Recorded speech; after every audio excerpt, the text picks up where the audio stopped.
Herzlich willkommen zurück. I welcome you warmly to the panel discussion, and we will change language now. The panel discussion will be held in German, but no worries if you don't understand German. We have a translation here on Zoom in English, so please use that, help yourself. Herzlich willkommen zurück zur Allow me Podiumsdiskussion. briefly to introduce myself. Ich auf stelle mich ganz kurz Englisch. vor, weil ich bin ein So I neues shall Gesicht in dieser Runde. introduce myself briefly. I'm a new face here to this round. My name is Mona Fetsch. I'm a journalist for the Swiss TV and radio. In the past 1.5 years, I dealt very intensely with the biodiversity topic. We had a large project, Mission B, it was called biodiversity. The context which we were really showing to our viewers based on very concrete projects, which we also realized it was a large part of my work in the past 1.5 years. In addition, I was moderating a radio program here of WSL, and I suppose that they have passed on their enthusiasm to me. Privately, I'm the daughter of a forest owner. I live myself on the edge of the forest of the city of Zurich. It is a very urban, highly frequented forest, and I suppose during this time of Corona lockdown, as a mother of 3 very energetic boys, I think it was this forest that really saved my life. So as you can see, I'm a representative of the society with its varying needs and requirements to the ecosystem of forests, and exactly this should be the topic now of this panel discussion. How can we take all the ideas, the suggestions of our colleagues from before in practice? So our panel will last 90 minutes. We will have a first half time where I shall be asking questions, and then a second half time, the second 45 minutes, which will be up to you. And we look forward very much to your questions, which you can type in advance in the Q&A section, and we hope we can take all of your questions and respond to them. Questions, please also indicate to whom they are addressed, to which panel participant, and also who you are, perhaps also your area, your field of activity of work. The target of the next 90 minutes is how can we strike a balance between the requirements of the forest owners and biodiversity in practice? How do we have to set the tracks basically for the forest of future? That's what I want to know from my 6 podium participants. I want to hear from them what actual solutions they would like to take, but also which obstacles they see in the practical implementation. I look forward to introducing the panel participants to you. Dr. Eva Müller, you have already got to know her. A warm welcome to you. She is the head of the German Ministry for Forest and Ecology. Hello, Mrs. Müller. We are happy to greet you here amongst us. Hello, I'm also happy to join. Then your colleague, who is Dr. Michael Reinhardt, who is in charge of the Swiss Federal Ministry for Food and Agriculture. Mr. Reinhardt, are you joining us from Bern, or where are you currently? Yes, today from Bern. Otherwise at home in French-speaking Switzerland, in the Romandie, but today in Bern. Then also with us is Dr. Susan Winter. She's in charge of the program Forest of the WWF Germany. Since having studied Forster, she has been dealing with biodiversity and forest. Susanne Winter, we're happy to have you with us. How far are you currently from the nearest forest? Yes, good evening. Well, I would say that the nearest forest from where I am right now is perhaps at 200 meters distance. I'm here in northeastern Brandenburg, and we have a lot of forest right here. With us is also Professor Jürgen Paulus. He is at the University of Freiburg. He is a consultant in the area of forest policy. Hello to you too. And Uli Meyer, who is a forest engineer. He's the cantonal a forester of the cantons of Basel. Also, he is with us to take questions out of the practical field. In your region, you have everything from the Jura protection forest to the urbanly frequented forest. Uli Meyer, I don't know, do you normally work from your office, or have you already been to the forest today? No, unfortunately, I'm not that often in the forest. It has to do with these desk workers, right? But I did take a private morning walk this morning. That is my privilege at the forest, is nearby. Then, as a representative of the wood industry, Katharina Lehmann is CEO and owner of the Lehmann Group, who are in Gossau in eastern Switzerland. And they have activities in the domain of wood production, silo and sawmill.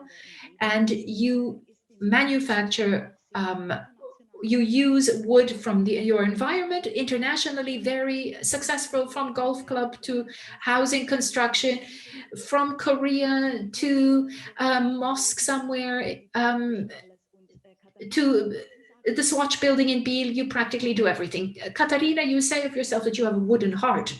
How does a wooden heart feel? It still feels good, and I think in today's times, even better. So this is our panel. Around here, you can see all our participants from very different backgrounds.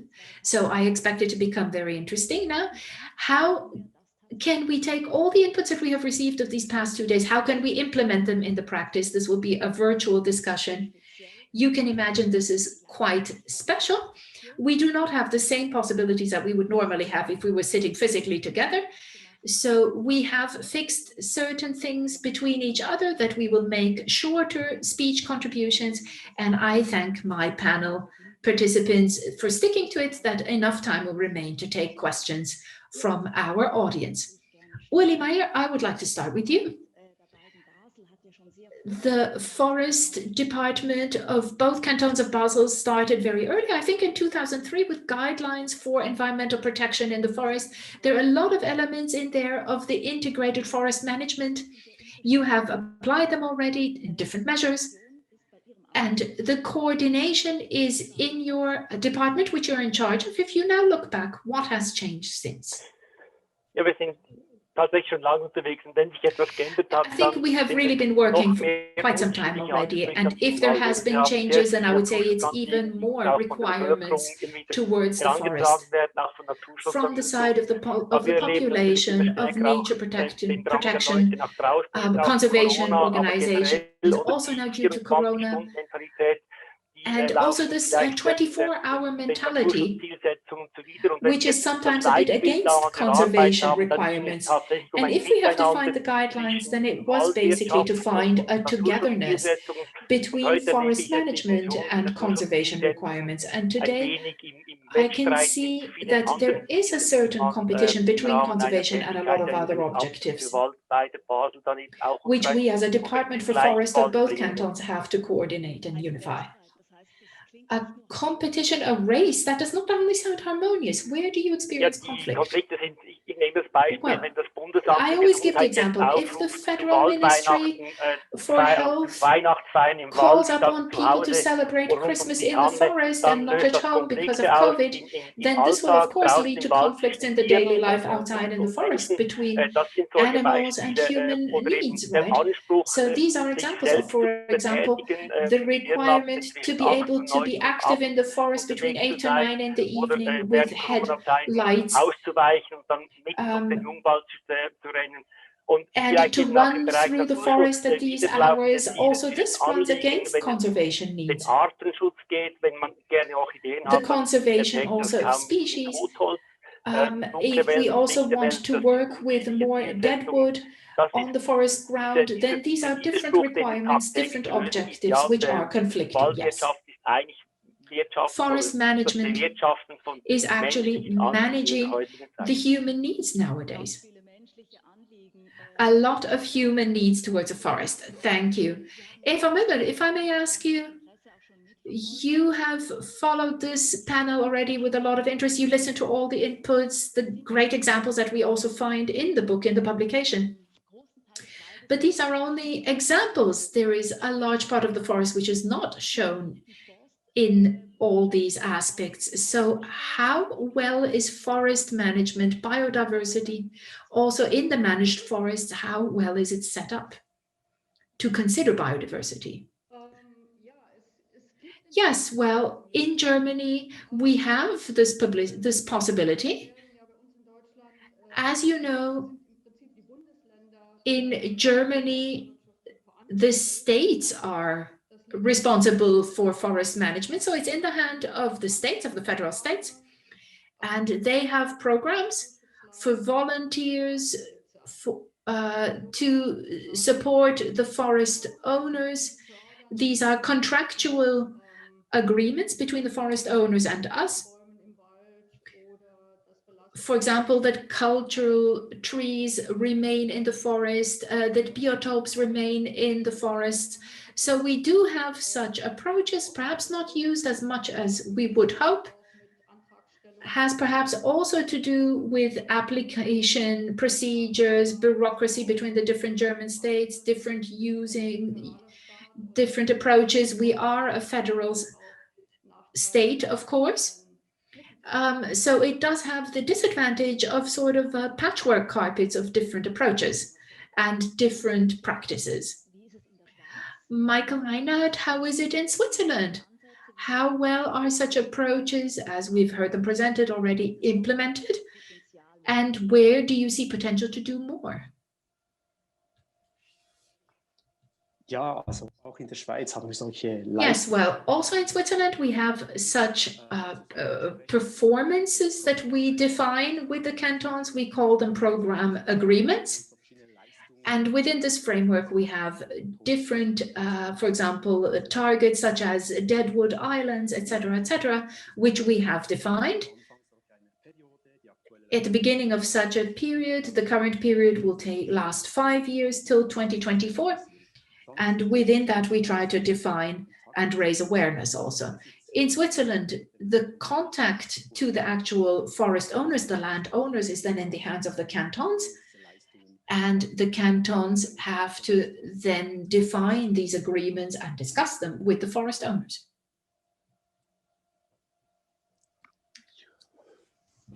Now we do not hear Mona Fetch anymore. Still not. Jetzt gut?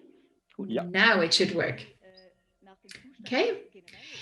If I may ask you about the condition of the managed forest in regards to biodiversity in Switzerland overall, how content are you with the situation? Where are you standing? Now we do not hear Michael Reinhardt.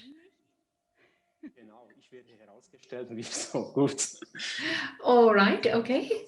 Now it should work.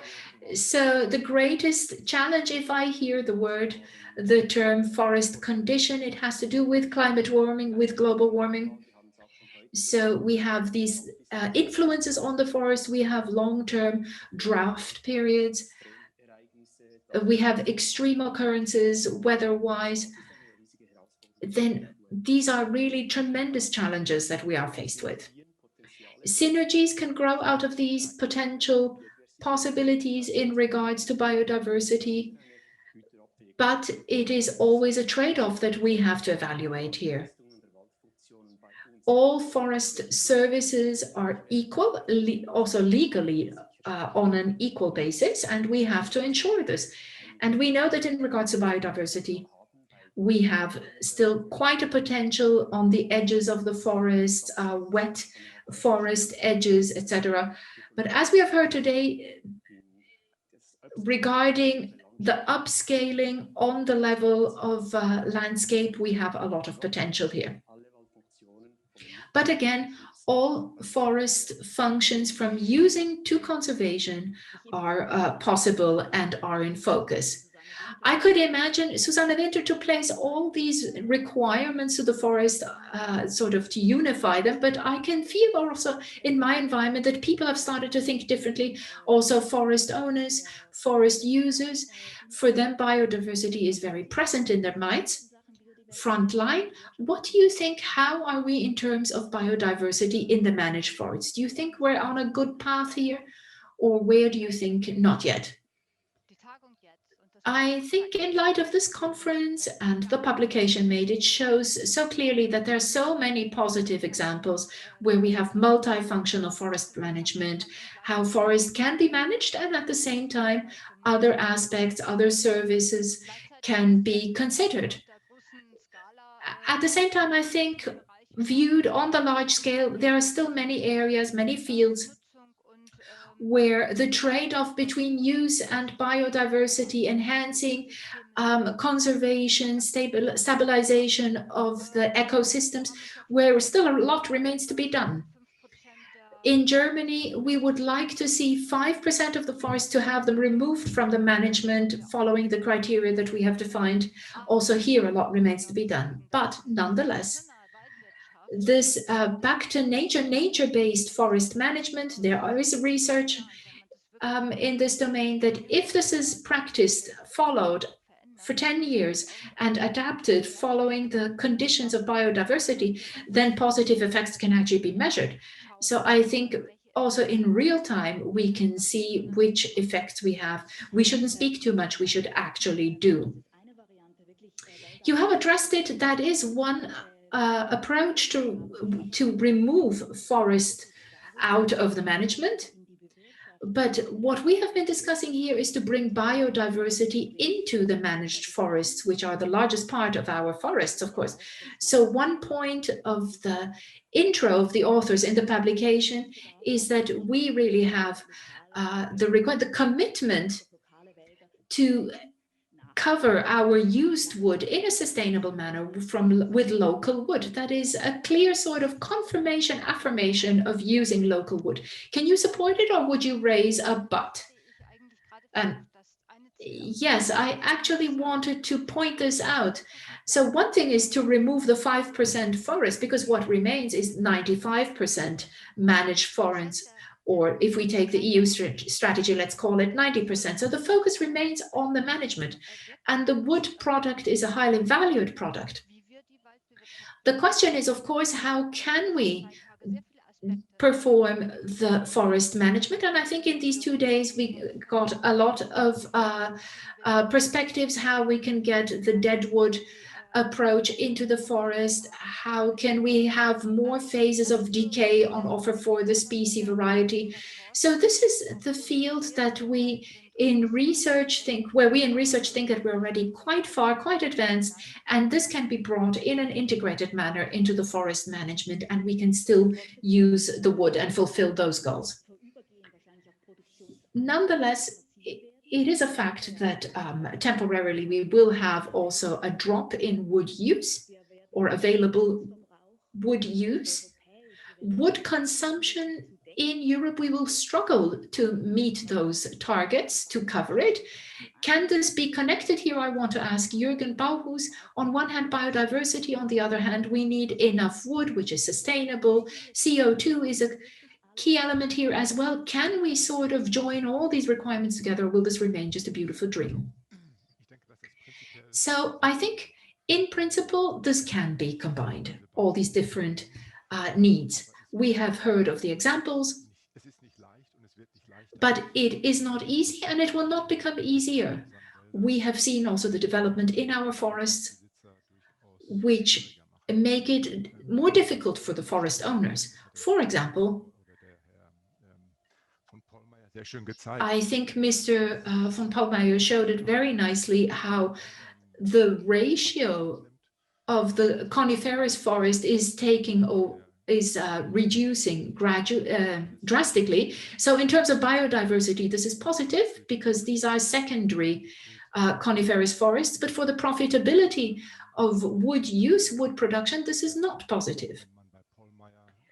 Even though Mr. Paulmeyer, with his use of beech, and he can create good added value here, the forest owner normally cannot profit currently of the use and the management of beech woods. So here actually we cannot maintain a forest management with a profitable economic result. And this poses, of course, problems where forest owners do have the requirement that they want to be able to make a profit. Perhaps in public-owned forest, this is less a problem, but there where out of the wood profit, all other ecosystem performances have to be co-funded as well, it becomes problematic. And here we need to come to new solutions, new approaches. And from a scientific point of view, also from our Council here for Forest Policy, we need to find a reward also for ecosystem performances of the forest towards the forest owners. This was also, could be understood from what Georg Winkel was saying, that forest owners are also interested here in having a wider range of offered services, but they cannot do everything for free, of course. Here we need to be able to strike a new deal between society and the forest owners, let us say, so that we can really fulfill all these different needs and that they can live from offering these services. Yeah, danke. Now, nature conservation and all the other services have to be paid for. And how do we do this in practice? Michael Reinhardt, what about Switzerland? Are already models of paying for it, for these incitation systems? Does it work? Yeah. Yes, we do have a certain experience. I mentioned that we have several services which we can buy and pay for. And in this area, we try to make this together with the owners. And now the deal which you mentioned and the incentives for the forest owners is something we have to look at.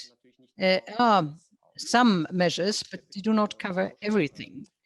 You can imagine that if we give financial help or subsidies for this system, we wonder what is the impact of it and what is the economic interest for the forest owner or for the timber production. We have to see what are the contradictions and maybe optimize a bit more.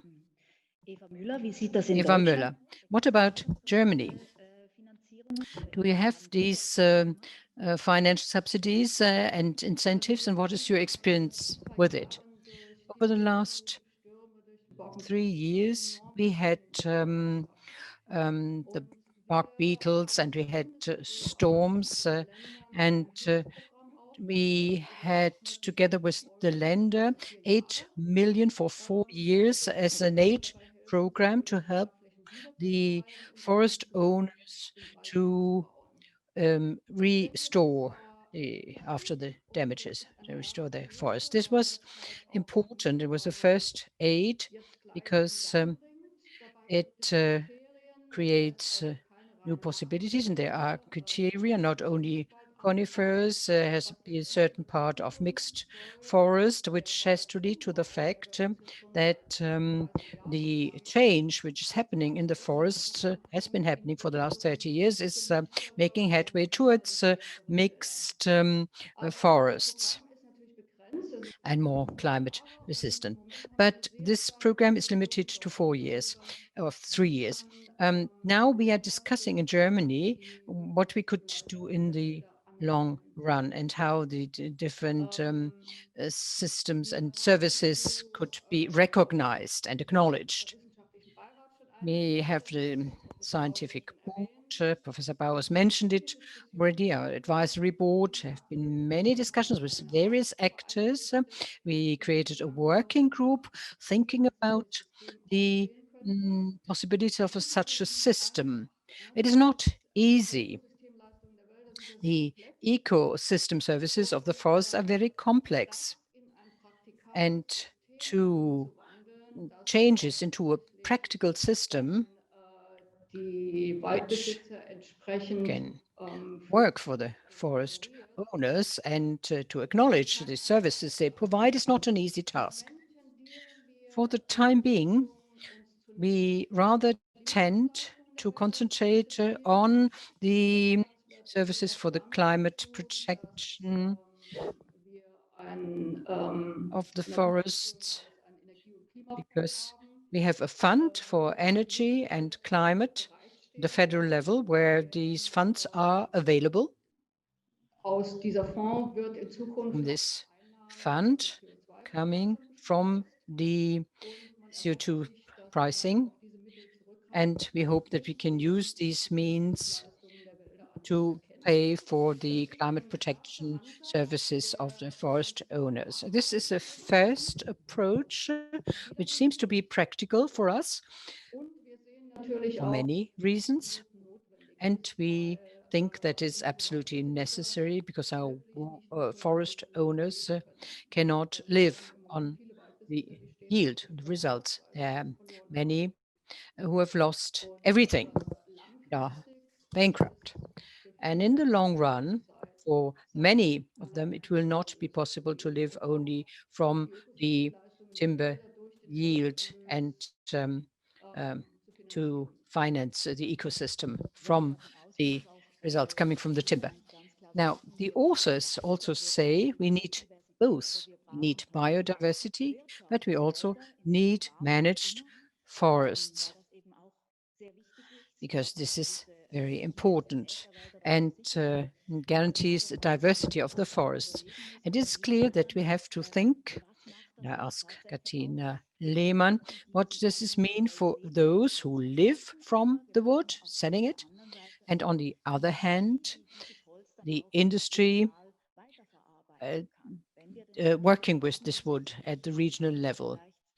Um, since we do not want to get the wood from outside of Europe, but self uh, supply. You want Swiss wood, local wood. Do you think that people are ready to pay a bit more if they accept that we manage our forests and that wood is becoming a bit more expensive? I think at the monetary level, buying Swiss wood, people are not ready to pay much more. But the fact that this is the only natural resource which we have, and it is a local added value and guaranteeing local jobs, and therefore we have to mm, send this message out, and the consumers will understand it. Also, the message that a good understanding of sustainability is that we have to use our only resource which we have, and use it domestically. And, and we need a balanced view about sustainability. And Mrs. Miller just said it. We have to think seriously about the fact of how can we finance the changes that happen. It's not only a balance, but creating incentives for the forest owners to make this change so that the ecosystem will remain intact. And I think that the timber industry, but also the tools and instruments which we can create, that is the framework conditions, can make an important contribution to it. And in my opinion, it is a romantic idea only looking at biodiversity, because at the same time, there is a climate change, climate crisis, and a circular economy, which we have to guarantee. And these are the three themes of biodiversity, which we have to take seriously and find solutions. What could be these solutions? Do you have any examples? Well, that's the question people always raise, but the only contribution which I can make is saying I'm really a fan of forests like you are, and understand that we need and appreciate mixed forests. But I think we have to define the needed species for Europe as fast as possible and draw the consequences, because something that can be felt in industry for the last 40 or 50 years, and these needed species are able to keep our industry alive in Europe. Mr. Hassan spoke about beaches and certain advantages of it, but the main markets are in other species with other possibilities and characteristics, and maybe they can play an important role. And discussion should not be led at a dogmatic level. Maybe it could be oak or Douglas fir or something else. And industry can change in order to earn enough for the change in the forests and create enough income for the forest owners. This would be the challenge. Okay, Jürgen Bauhaus, you agree that we need a new bread tree, bread-winning tree? Yes, I can understand that industry wants it. This would facilitate our processes if you had a homogeneous project and clearly defined products. But this would mean that we need a miracle tree for the future. I can't see it. And I think it would be very risky to set on this bet on this miracle tree, because experience have shown that our new pests and new diseases, some of them come from abroad, not from Europe, and we cannot foresee it. It would be very dangerous to create a new lead tree and like we did it with the spruce, only have this. I think the industry has to be open for diversity and accept it. There is no other way. Mrs. Lehmann, what does it mean for you? Are you able to change, and what would this mean? No, this is exactly the contrary of an industrial company. You can have a hobby with 10 species, and the forest owner has to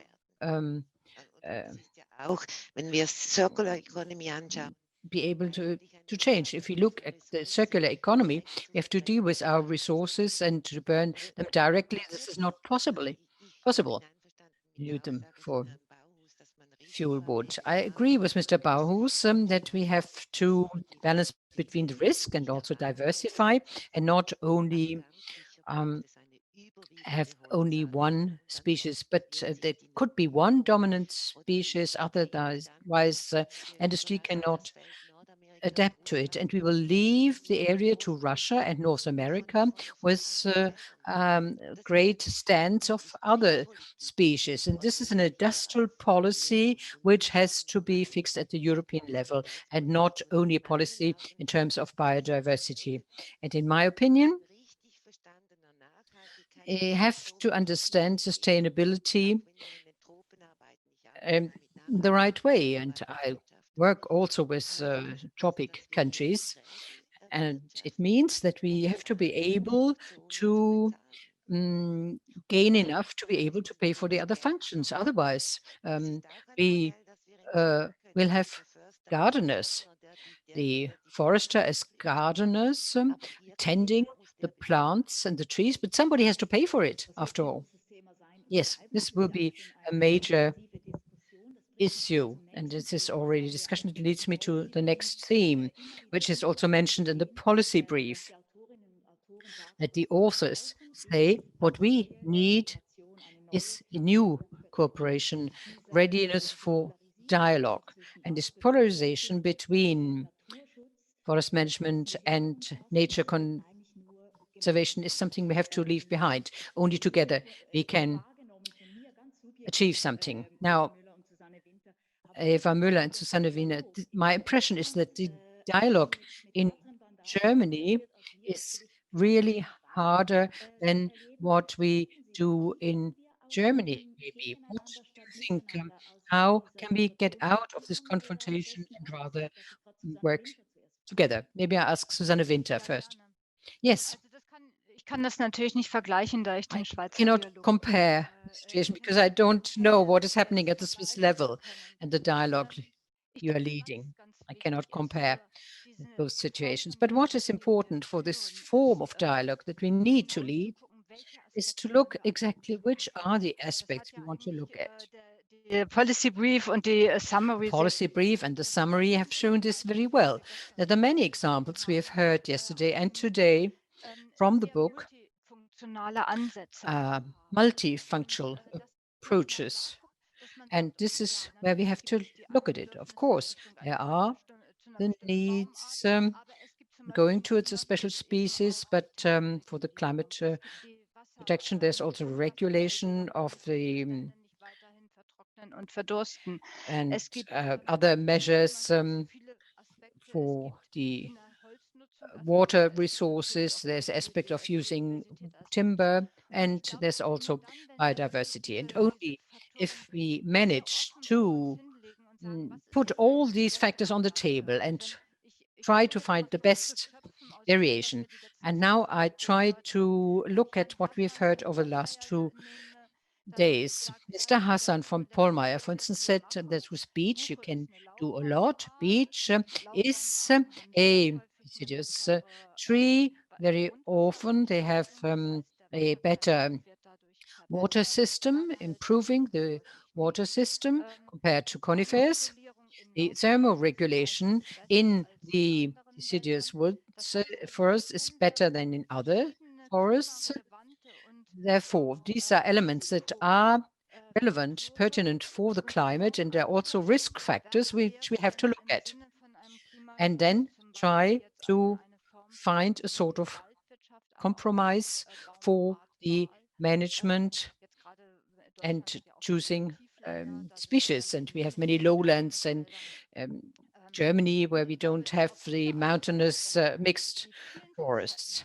And if you look at all the different aspects, putting them on the table, and in particular when we discuss about climate protection, not considering that carbon is the main factor, but also the other elements, then we come to a balanced view, and on the basis of that, we can communicate and find the best solutions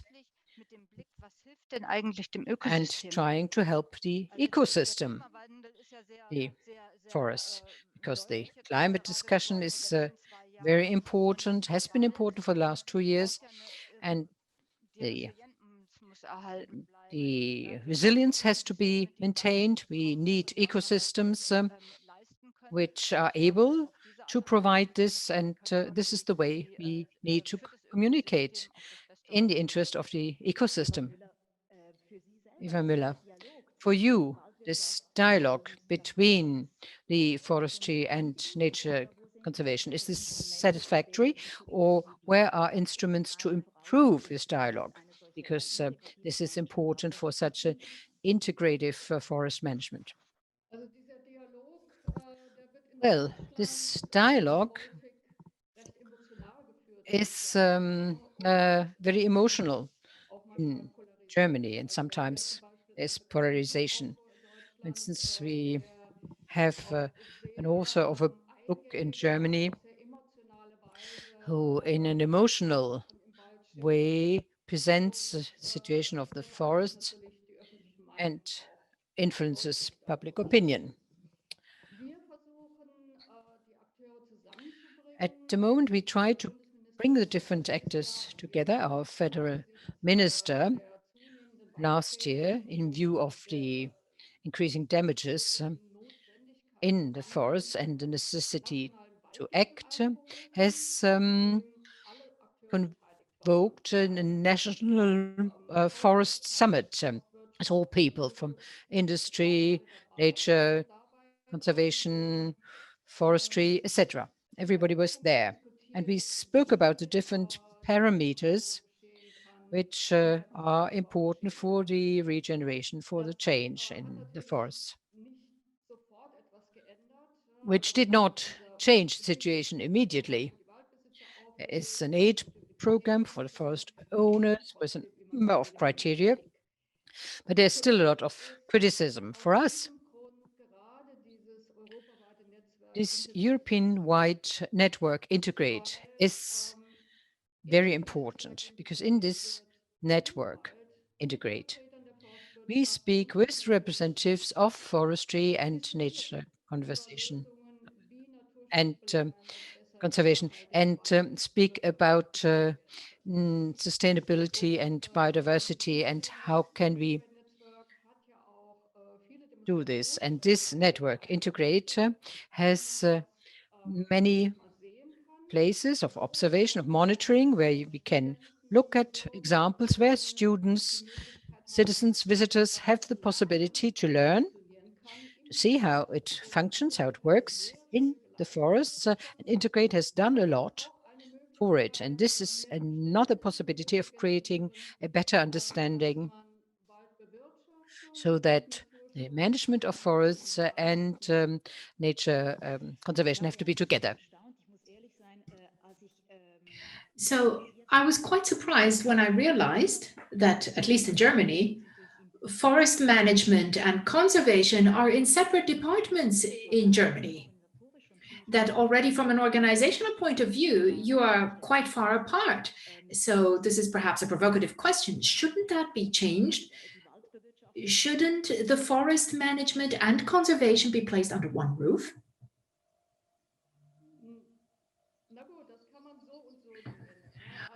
Well, yes, I mean, that can be seen, it goes both ways. In other countries, it has been done. But if you have the dispute between two ministries or within the same ministry, does not necessarily make such a great difference. All right. But I mean, we're not looking for disputes, although if a dispute is constructive, then we will, of course, allow it or accept it. What we have seen is that we have here a planning on the really top level. That it is good if we have forest owners who are saying that, yes, I want to do something, I want to see more biodiversity, I'm ready to receive additional formation. But if we want to have it on a landscape level, as the authors of the publication are proposing, then we need a larger exchange. So, Uli Meyer, is there an exchange in regards to biodiversity promotion, enhancing, and the other services of the forest, between forest, between agriculture, between settlement area, between water resources? Does that already happen? Es findet in Ansätzen. It is in initial steps, like conservation, environmental protection is sometimes very sectorial. Also, forest management is sometimes very sort of in its initial steps. For 5 years, we have been responsible for the Department for Wildlife. And the different sort of the differences that are break open here, also in regards to instruments. We have completely different instruments, different tools. If you take the topic of biodiversity, then I, as a forest person, would say today, okay, the largest danger for biodiversity today in Basel is not from the foresters, but from agriculture.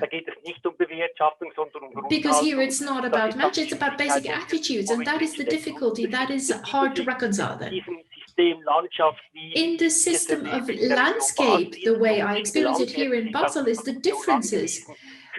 Farmers are dependent on a return on their forests, on an income. They have to be able to live of all that they're investing in their forests. This may be a difference to Germany. No forest owner in Switzerland has to live off the forest returns. I don't need that in order to smear something on my slice of bread.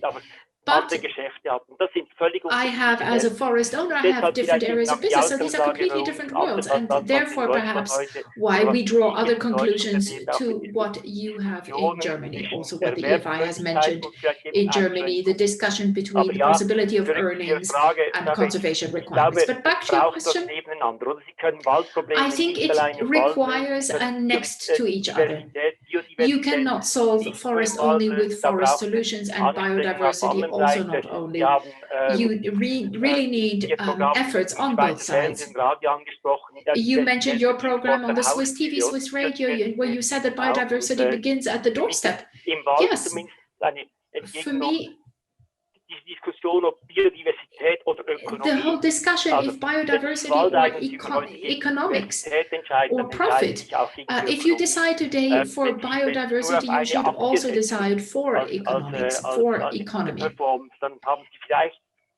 If you're only betting on one side, then you may have only 2 years success, and then afterwards perhaps you will lose the success. So biodiversity has to be a foundation of economic activity, be it via training, via subsidies, governmental steering mechanisms and tools, and recognition of the forest owners and their contribution.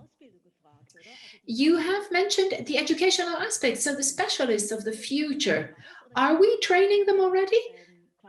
Or are there new qualities that need to be sort of brought along on behalf of the foresters, conservationists, forest owners? I think in Switzerland we have a good training system. A lot of my colleagues will say, well, we have studied forest science at the technical high school, the technical universities, and we regret that this doesn't exist anymore. I think this addresses what you mentioned before. This education program is beyond the topic of forest. You need to also be qualified and trained in many other domains as well. Forest economics also means turnover beyond the edges of the forest.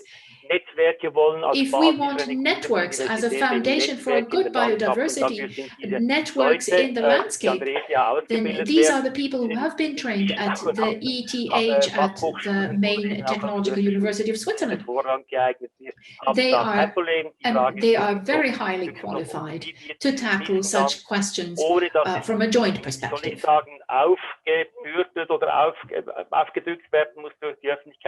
Without it having to be serviced by the public domain. Thank you very much. So here we already have a question from the Q&A. If you also have questions, use the opportunity. You will find the Q&A function below in Zoom, and there you can then post your questions, and I have received them printed already, many different ones. So the landscape perspective would interest Patrick from Sao Paulo, and he wants to know from Eva Müller. We're speaking here about biodiversity, which is not only a topic in the forest, but also on the whole landscape scale, landscape surface or area. Are there ideas or approaches how the contact to agriculture service can actually make a contribution to biodiversity?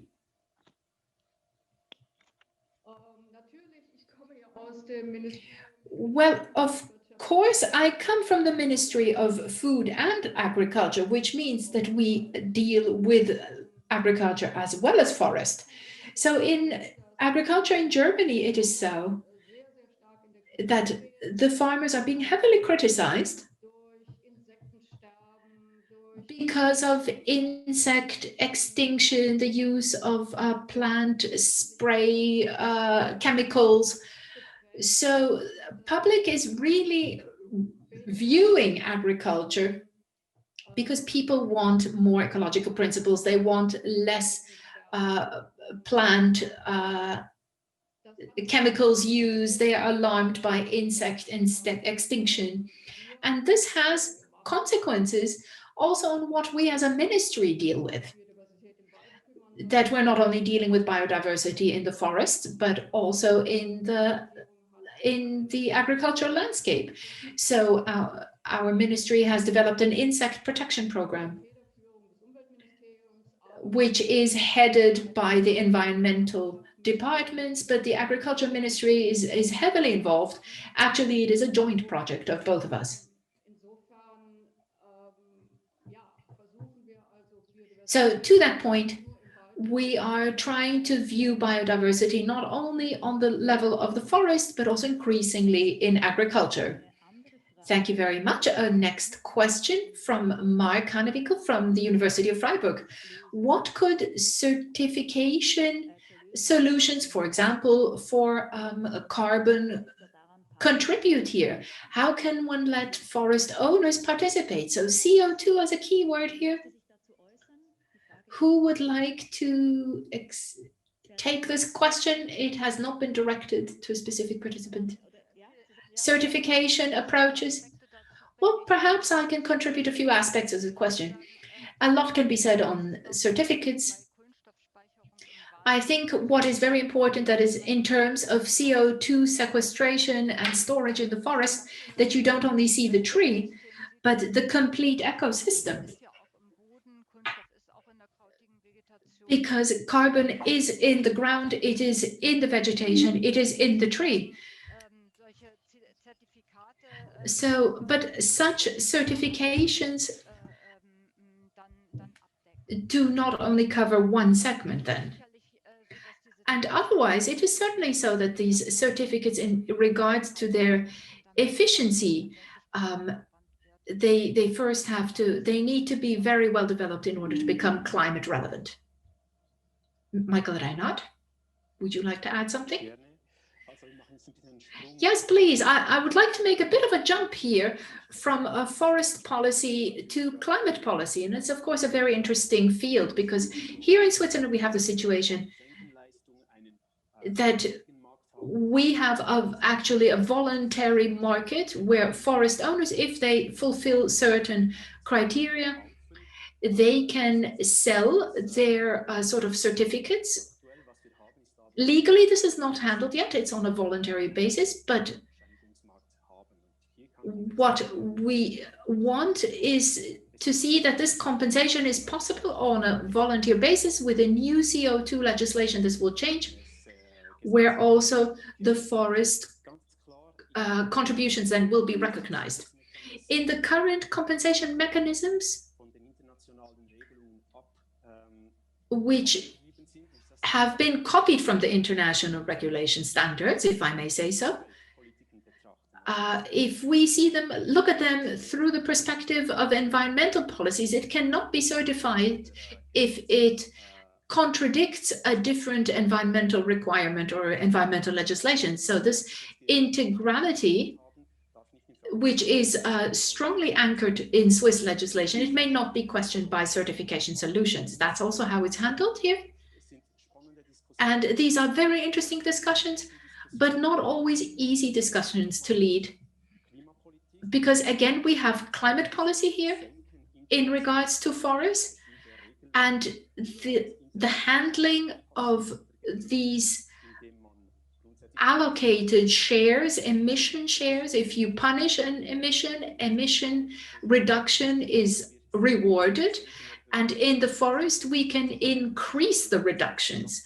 So these are completely different. Approaches. But if you take the tree as it is in international regulations, biomass, dead biomass, and subterranean, on the ground, these are different perspectives that have to be made here and have to be taken into consideration. Jürgen Bauhus, you said you would like to address the topic of agriculture and planning on a national level. Yes, I would like to return to this because I think it's a very important aspect which has to do in its core with the topic of this conference and this publication.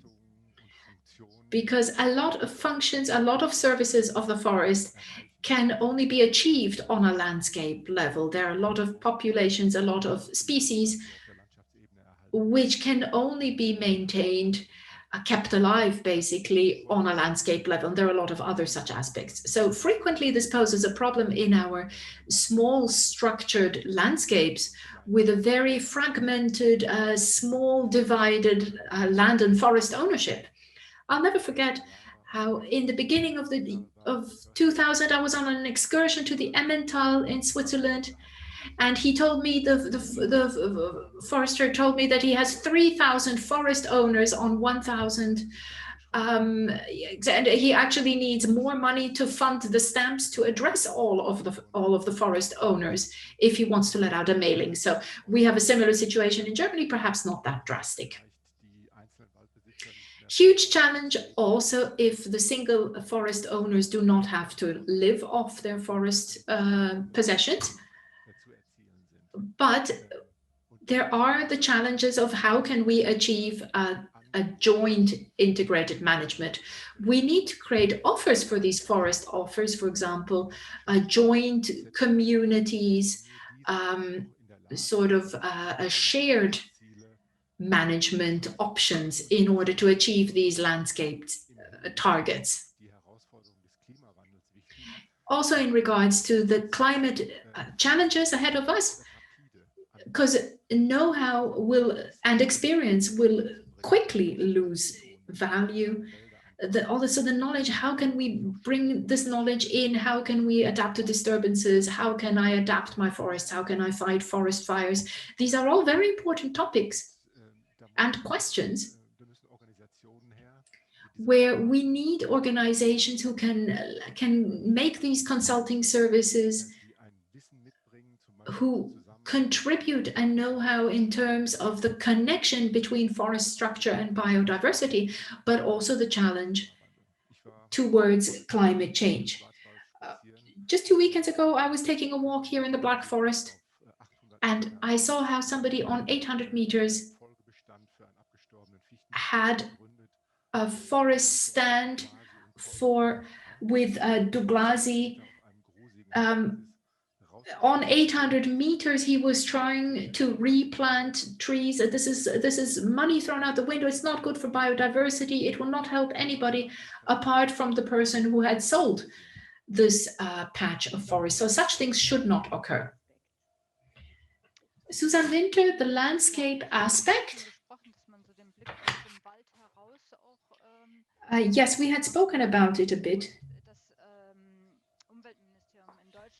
And the environmental ministry in Germany has an initiative to restore forest landscapes. And I think also here we can learn a lot. It's about tree-rich landscapes. So these reach into agriculture. We call these agroforest, so agroforestry systems. We call them here in Germany. Worldwide, perhaps they're not so well known, but they do combine the climate aspect, erosion aspect, wind erosion, plant species conservation, and are very well combinable with the agricultural landscapes. But it requires very specific know-how. So that's one point from which we can learn. But in addition, despite many approaches, we still have very strong limitations. The landscape surfaces stop, and exactly on the same edge, that's where forests begin. So also after decades of discussion, we have not yet achieved to create the sort of space administration, spatial administration.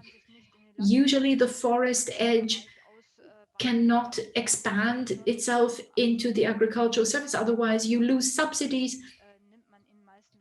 And the forest area is usually also not clearly integrated because it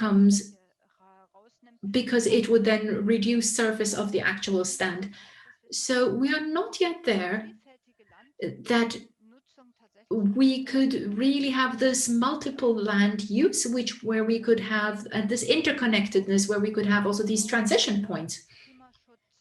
And this point of biodiversity, climate protection, also to have a forest stand security also in light of weather occurrences, etc. And I think here it would really be very recommendable if we could improve the communication between landscape promotion instruments and landscape itself to improve this communication and deepen it. Yeah, okay. We have a question from the WSL to Eva Müller and Michael Reinhardt. And the book has shown that we have to create also spaces for wilderness and disturbance, for instance, in the Bavarian forest. In Germany, these goals exist. What about Switzerland? Question to Michael Reinhardt. Disturbances as an opportunity. That was the question. Yes. As I said in the beginning, the disturbances are also a chance for biodiversity. We do have a different situation. Our territory is much smaller in Switzerland.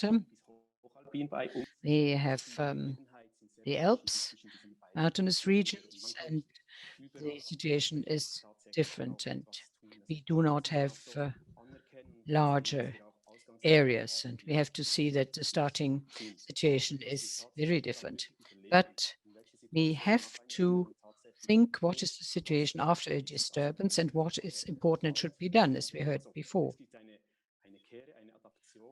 There is an adaptation, the conversion of the forest changes are a fact. Where do we want to go? That is the question. We have to be fit for climate in our forest to be resistant, to provide good timber for the industry and for the economy. And these are all reflections. I think there has to be a place for all of them, but it has to be well distributed on the territory, what happens after disturbances. We spoke about the bread tree, maybe a bread tree basket. That is a mix between different species that can be interesting. And for the energy and also for the fiber from a chemical point of view, we have to think about it. And the question is, what can we learn from it? And I think that the conifers also have a chance, but maybe not everywhere, but also in the pre-alpine regions, there are good possibilities to have an access to these other species and enlarge the possibilities. Question from Peter Brandt from the WSL, coming back to this leading species. He asked whether there is a misunderstanding. Yes, for the time being, it is spruce, but it doesn't have to be 100%. In Central Europe, it would be enough to have 20%, maybe, and then another species of 10%. And for the industry, this would already be a good solution. And Mrs. Lehmann, would this be a good approach? I think that none of us would request a monoculture or a one-sided approach. The question is, where do we put our priorities?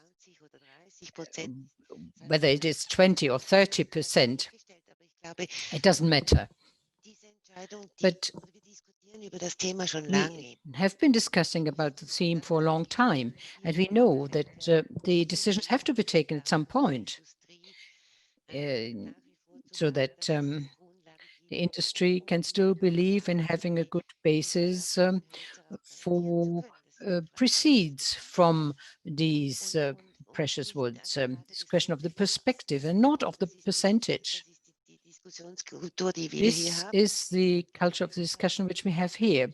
And if we could elaborate a solution together to fix a priority, then we will also be able to find solutions. But if we dream of 50 species in the forest with the same value, this cannot be a basis for the industry. Well, if I may say, Alexandra Bottolo from the WSL is asking introduction of non-indigenous species is a question which is often discussed and adapted to new climate conditions and being resilient but not domestic. The question is, how can we combine these two aspects? How can we decide where is the equilibrium between indigenous species and the ones that are imported and the biodiversity? How can we support this decision? Jürgen Bauhaus. Yes, there are elements to make such a decision that is introducing other species. We have to make an assessment of the risks. On the one hand, the question of whether these species are prone to diseases and also the risks that they present. For instance, they can become invasive. And the past has shown that there were different experiences with different species. It depends on their characteristics. A species which has become invasive in Germany is, for instance, the wild cherry trees, which is late blooming, and something else which you can control well is the Douglas fir. There's a question of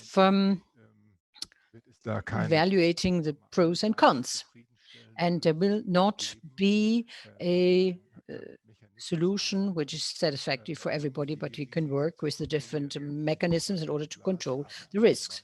For the Douglas fir, for instance, we work with distance rules.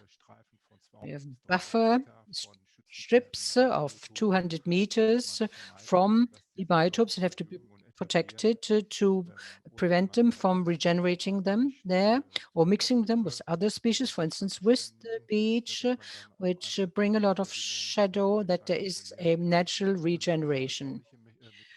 And there are therefore silvicultural methods to manage this and also in the planning of the landscape. But the first point is that you assess the different risks of the species. You should not introduce them overnight, but try it first carefully. A question by Roland Boszewski concerning the forest owners in Switzerland with small areas, 1 to 2 hectares. How can they be motivated to have an integrative management? Mr. Reinhardt, I did not understand the question. Yes, there are many forest owners in Switzerland who have only 1 or 2 hectares. What are the instruments to motivate them to have an integrative forest management? Well, this is a fact. And also for the CO2 certification that we have seen. It's a question of the scale. The forest owners should put themselves together to have bigger areas and to share the costs. This is our experience. But the forest owners, smaller or bigger ones, I mentioned this mechanism. They have contracts with the cantons, and in the framework of these agreements which we make, we can help them. Therefore, it's a question of the scale and the distribution of costs and the question of the area. And maybe I ask Uli Meyer to answer. Ja, danke, Michael. Well, thank you, Michael. Die Frage der vielen Waldeigentümer. Ich kenne das ja auch. Wir haben many forest owners. We know we have 20,000 hectares and 4,000 hectares belong to 6,000 forest owners. Maybe even more, because they're not only individual ones, but several ones. We speak of 20% private ownership in Switzerland. If we try to harmonize this with 20%, you cannot achieve this. Ownership is only half agricultural land, and the rest is different goals. And the private owners have different interests and therefore different forms of management. And what Jürgen Bauhaus mentioned, maybe you cannot reach them, but only the public owners. It's easier to influence them than the 1% of the small private owners in Switzerland. If it's maybe 130,000 of them.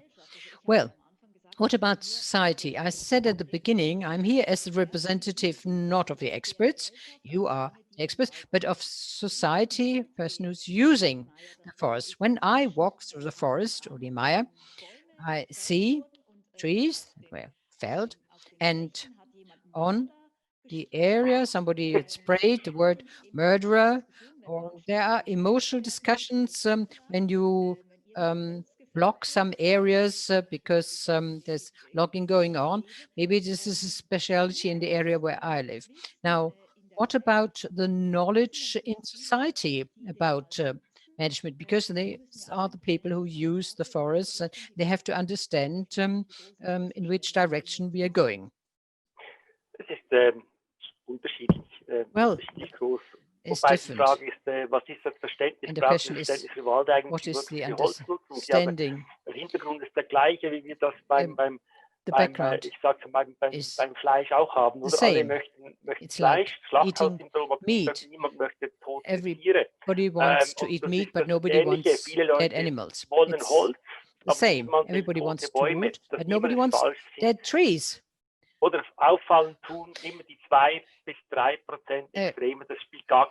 Only 2 or 3% of extremists. Those who are against the use of trees, of the forest, or the other ones who want to ride their mountain bikes in the forests. And there is certainly not a majority of people. Extremists who have a loud voice, and you have to be careful not only listening to those who have a loud voice. And if 3 weeks later to the forest, there may be others who ask, why did you not fell these trees? And therefore, there are many claims, a wide range of it. And our modern society is well informed, sometimes with false information, and as a manager, you're always too late. Thank you. Yes, one question about forests and climate by Anke Holzermann from the Federal Office for the Protection of Nature to Mr. Müller.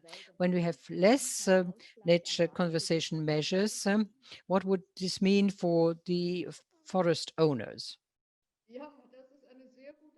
Well, it's a good question and something we are dealing with at the moment. There are many people who said the forest owners have not enough income from the wood. Maybe their services should be acknowledged and they preserve the function, and therefore for the services they should be paid. But maybe this is too simple, because we have seen that there are major damages in the forest. Therefore, a forest owner having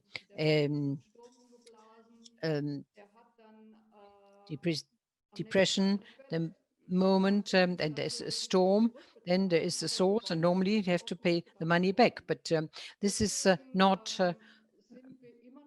that far that we went in our reflections. Therefore, we're still thinking how such a system can be put up in practice to make it practical, applicable, and also corresponding to international rules, being fair, and at the same time fulfilling the services for climate protection. I do not have a concrete model. There are a few ones that we are discussing at the moment, but we have not finished the discussion yet.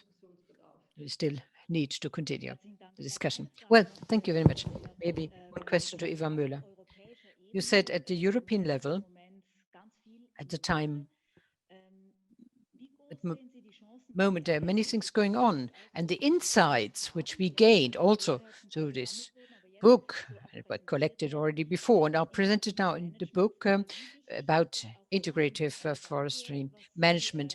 How important would this be for what you will propose to the countries at the European level? Very important.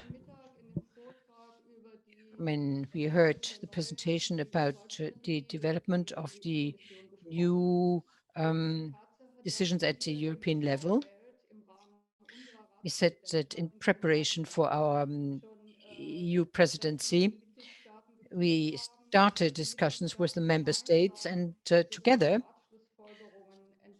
they developed the conclusions, giving an orientation to the Commission for this new forest strategy. And what we stress a lot is that these models, like integrate, will be considered much more in the future, because we consider it to be a high potential to combine nature conservation and forest management. And we want the Commission to take this up and using the experiences made by Integrate and also put them into this new EU strategy.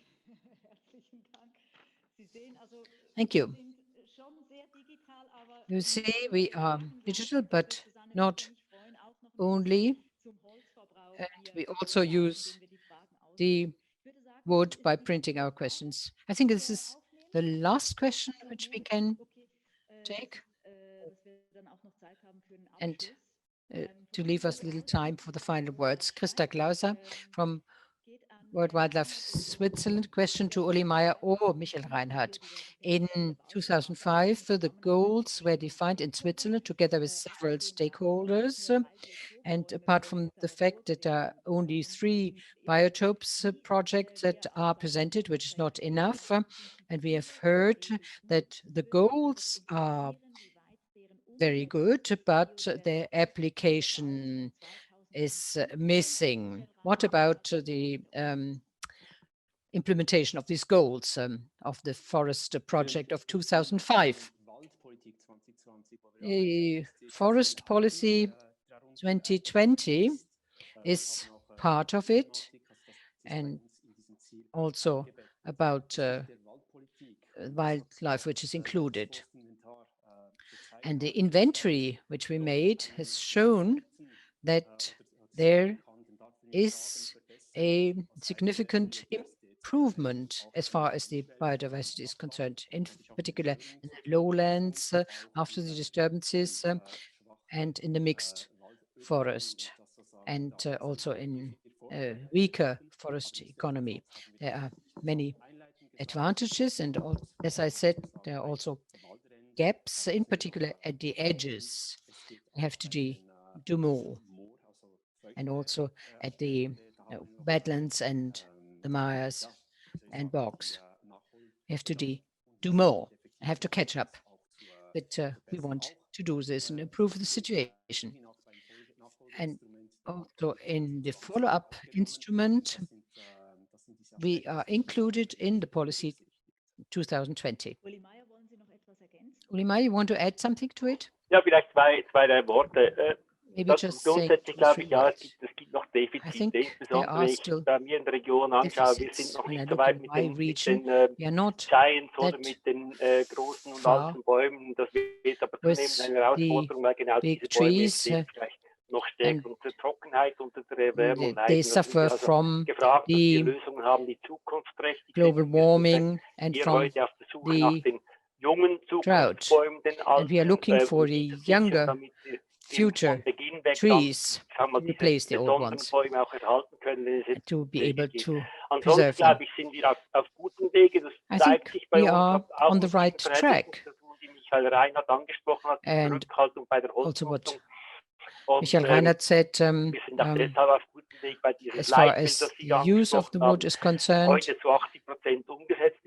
and I think in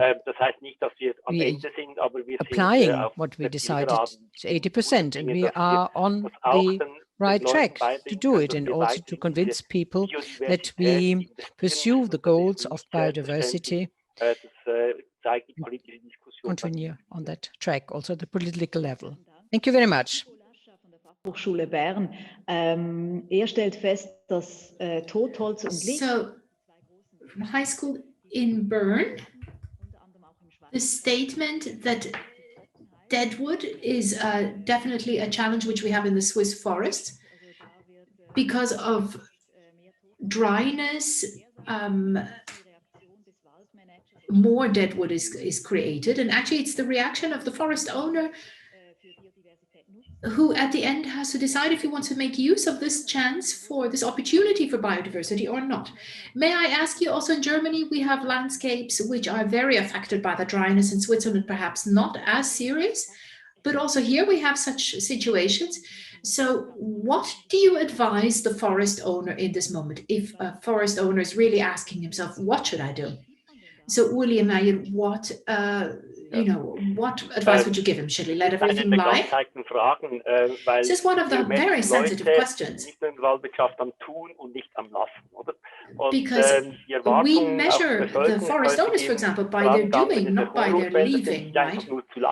So to just leave them when these forests are often also regions for recreation, then raises questions. Such damages as we have today, they are an opportunity for the regeneration of the forest.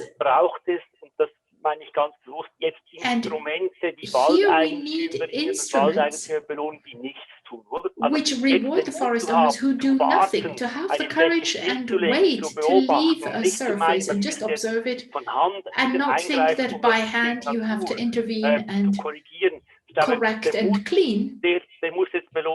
I think that courage has to be rewarded, that you don't only observe, and perhaps have an information poster or something that why you are not doing anything currently and just observing.